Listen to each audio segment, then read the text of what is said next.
ఒక చిన్న కథ చెప్పనా? ఒక చిన్న దోమ దాని జీవితంలో మొదటిసారి ఎగరడానికి బయటికి వెళ్ళిందంట. చాలా ఎగ్జైట్ అయ్యి ఎగురుతూ ఇంటికి తిరిగి వచ్చిందంట. అప్పుడు దాని నాన్న అడిగాడంట, ఎలా అనిపించింది నీకు? బయటి ప్రపంచం ఎలా ఉంది? అందరూ నిన్ను ఎలా ట్రీట్ చేశారు అని. దానికి ఆ చిన్న దోమ చెప్పిందంట, సూపర్ గా ఉంది నాన్న.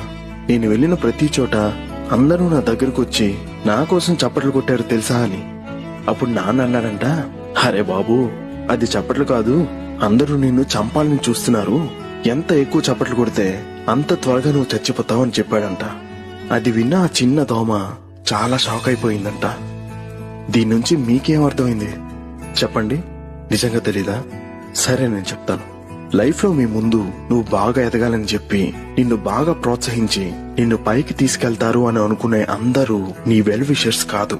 కాబట్టి ఏం చేసినా జాగ్రత్తగా ఉండండి. ఎందుకంటే మీ ఎనిమి ఎప్పుడు సినిమాలో వచ్చేలాగా పెద్ద కత్తి పట్టుకుని రారు కదా. వాళ్ళ మీ దగ్గరికి ఒక అందమైన నవ్వుతోనే రావచ్చు.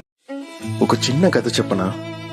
ఒక చిన్న దోమ దాని జీవితంలో మొదటిసారి ఎగరడానికి బయటికి వెళ్ళిందంట.